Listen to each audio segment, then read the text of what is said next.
Let's move now to a story that has been hitting the headlines since Friday, and it's all about the ICC now. And the fate of President Uhuru Kenyatta and Deputy President William Ruto now lies with the Assembly of State Parties to the Rome Statute, which form the International Criminal Court.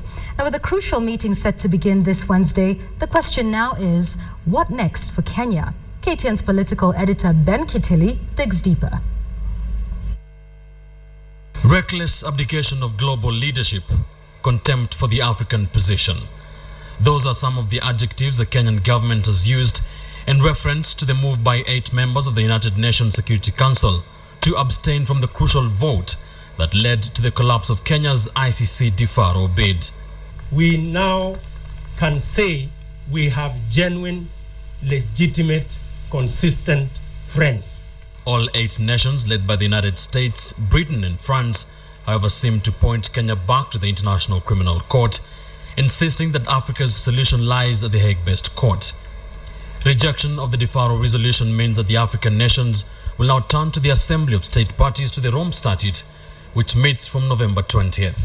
You have a large segment of membership, 34 of them, not happy with the behavior of the ICC. Then the ICC itself is on trial. And the question is whether the other members, more than 80 of them, will agree with the position being taken by the African states. The 34 African signatories to the Rome Statute will be pushing for amendments to make sitting presidents, deputy or vice presidents, prime ministers and deputy premiers immune from prosecution by the ICC. Convincing other member states to support such amendments will be no mean feat, but analysts say that it is possible.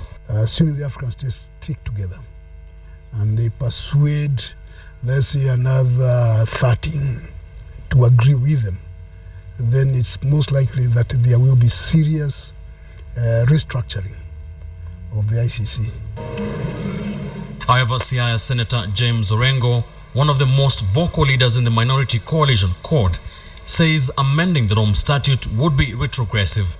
It'll be a terrible precedent because it'll mean that anytime somebody is on trial, you would call a meeting of the Assembly of State Parties, find a way of running away from the charges. If the African nations fail to convince the Assembly of ICC state parties, attention will swiftly shift to the African Union.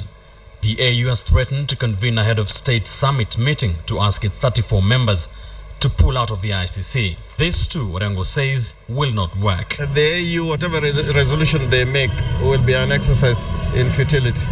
They did it in relation to Bashir, and they never come out with a solution. After seeing its first option hit a dead end in New York, the African Union will be keenly watching events at the Assembly of ICC state parties at The Hague. For now, the question remains, which way Africa? Ben Kitili, KTN.